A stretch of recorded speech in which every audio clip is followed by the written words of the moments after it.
Good morning dear students. How are you? Right. हमने part first causative verb का पढ़ लिया था, उसमें मेक और लेट का यूज था। मेक में मैंने कहा था to force someone to do something, to force someone to do something। oblige बाध्यता प्रकट करते हैं, किसी कार्य को करने के लिए फोर्स करते हैं।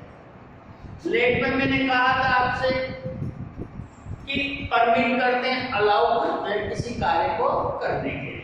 ठीक, अब हमारे सामने आता है गेट और have.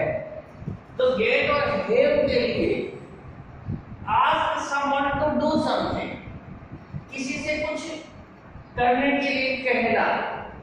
It means request, order इस तरह का, एडवाइस इस तरह का बेस होता है इसका। और एक बेस का पे समवन टू डू समथिंग, किसी कार्य को करने के एवज में किसी को उसका चार्ज देना। तो ये दोनों बातें इसमें शामिल होती। अब हम बात करते हैं कि एक्टिव के बेस की और पैसिव की, दोनों की हम यहाँ बात करेंगे। बड़े ध्यान से समझिए, ये कॉजेटिव वर्ब है। इनमें जो सब्जेक्ट हम बनाते हैं वो कोई कार्य नहीं करता है, वो कोई कार्य नहीं करता, कार्य करवाता है, कार्य करवाता है। बस यही इसकी खासियत है। मैंने कहा था सब में आपको सब्जेक्ट कार्य करता हुआ मिलेगा, इसमें नहीं मिलेगा। बड़े ध्यान से समझिए। देखिए हैव का यूज, हैव और गेट दोनों सिमिलर है, कहीं भी यूज की जा सकती है, माइनर डिफरेंस है, कोई दिक्कत नहीं। पर क्या इसमें हम कॉमन एरर्स में ध्यान रख सकते हैं, कैसे हम सेंटेंस को लिख सकते हैं, बस एक हल्का सा आंसर आएगा, वो मैं आपको समझा रहा हूँ। किस तरह से आप इसको समझ सकते। Very important topic for SSC, bank and other competitive exams and all the board classes. पहला सेंटेंस देखिए, पार्ट 2। आई हैव की जगह हम यहाँ हैड भी लिख दें तो कोई दिक्कत नहीं है, आई एम हैविंग लिख दें तो कोई दिक्कत नहीं। ये टेंस के अनुसार, मैंने कहा था पॉजिटिव वर्ब हमेशा टेंस के अनुसार ही चलेगी।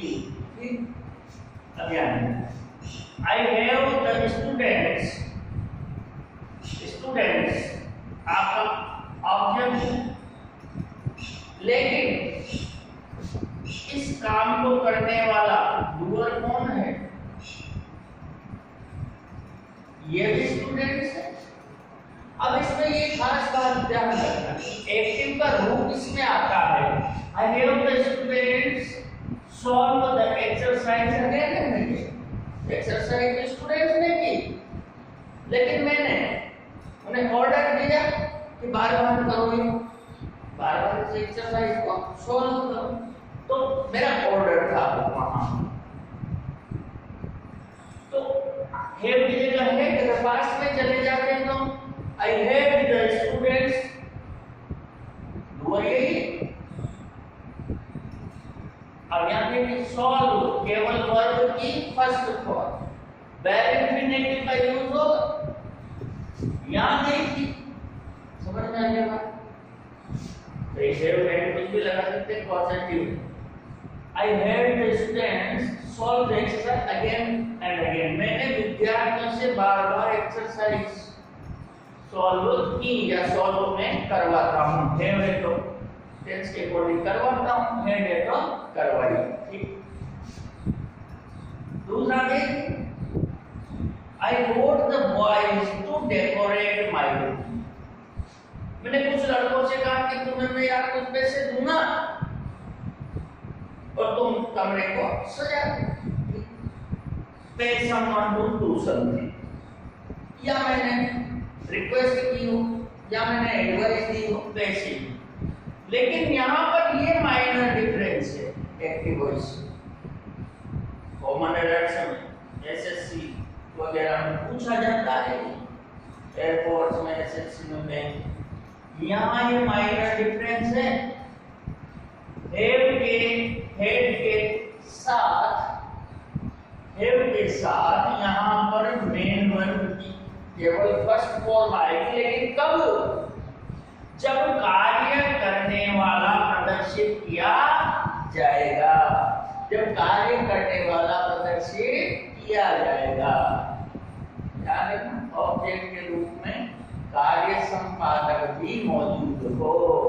समझ गए ना इस बात को बिल्कुल अच्छी तरह से? लेकिन यहाँ डिफरेंस देखिए, आई wrote the boys decorate my room, लेकिन यहाँ टू लगा हुआ है, टू डेकोरेट माई रूम। यही गेट के साथ जब कार्य करने वाला भी मौजूद हो, कार्य संपादक, तो हम to plus V first full infinitive का प्रयोग करते हैं, और हेड के साथ bare infinitive.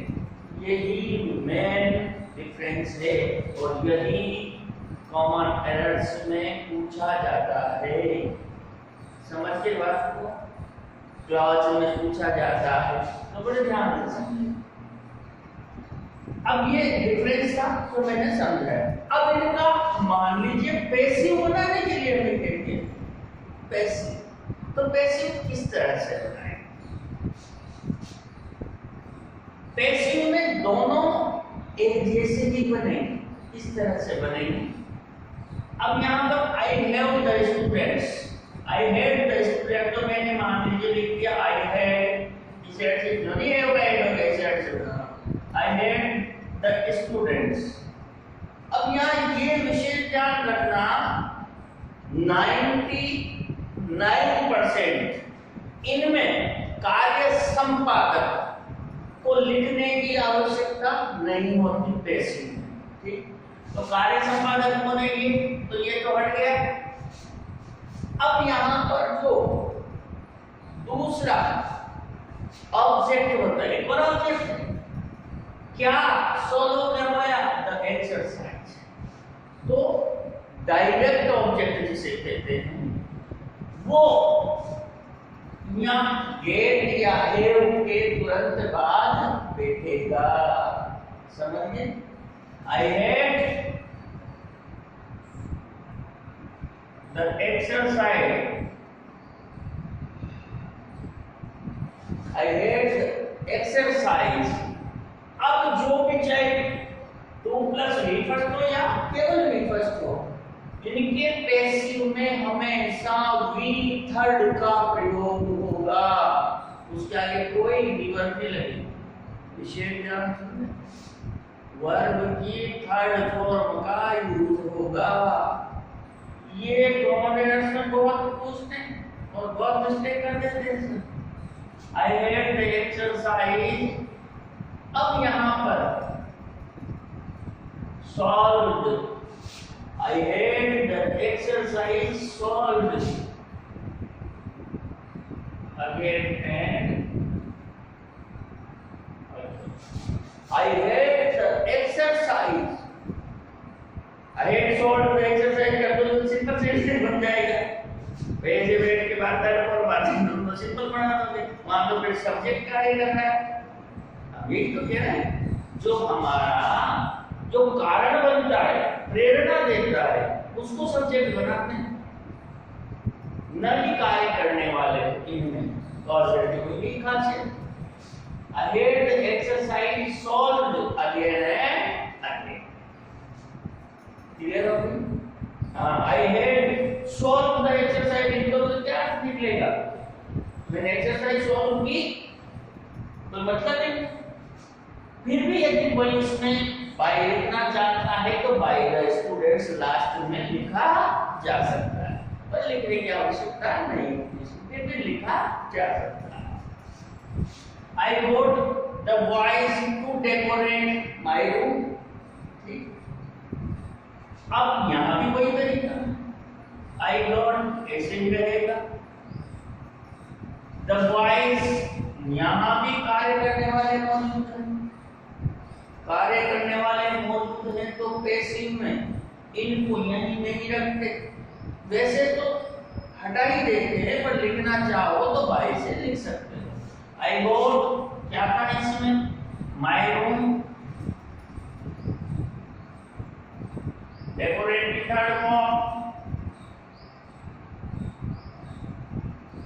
I got my room decorated. I got my room decorated. मैंने अपना कमरा सजवाया।